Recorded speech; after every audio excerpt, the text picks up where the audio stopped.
j'entendais pas une condamnation et une indignation pour les 57 000 vies palestiniennes qui sont massacrées à cet instant-là. Si toutes les vies se valent pour moi et pour vous, monsieur le sénateur, il y a le droit qui est notre socle, il y a le droit international qui doit être appliqué sur tous, y compris sur Israël, et il ne faut pas faire d'Israël l'exception. 18 packages de sanctions ont été imposés contre la Russie pour son occupation de l'Ukraine par l'Union européenne. 0 package de sanctions contre un État reconnu par le monde entier, en train de violer gravement et de perpétrer les crimes les plus atroces contre le peuple palestinien. Il est temps d'arrêter ce massacre, il est temps d'arrêter ce mascarade, il est temps de régler cette question qui est devenue l'horreur de la terre entière.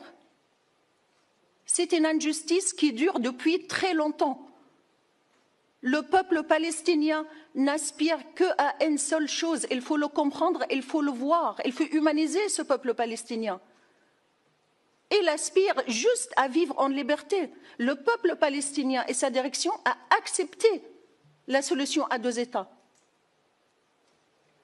pour pouvoir vivre en sécurité et en paix, mais en égalité des droits également, dans son État indépendant, qu'il faut créer aujourd'hui pour garantir la sécurité, pour garantir la stabilité dans l'ensemble de la région et du monde entier. C'est l'impératif pour la paix.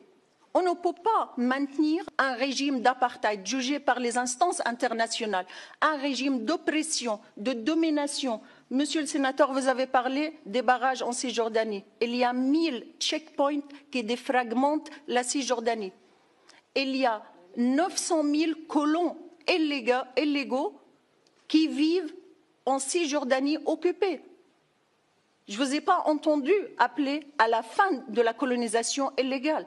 Je ne vous ai pas entendu appeler à la fin de l'occupation illégale.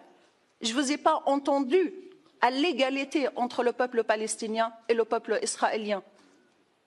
Parce que si on ne travaille pas pour la paix, c'est quoi le scénario? On va vivre tous dans un seul État qui serait de facto et de jure un État d'apartheid. C'est l'égalité que nous cherchons, c'est la liberté que nous cherchons. Israël doit choisir la paix, doit décider dans quelle voie elle veut aller et quel avenir pour le peuple israélien et pour les peuples de l'ensemble de la région. Merci.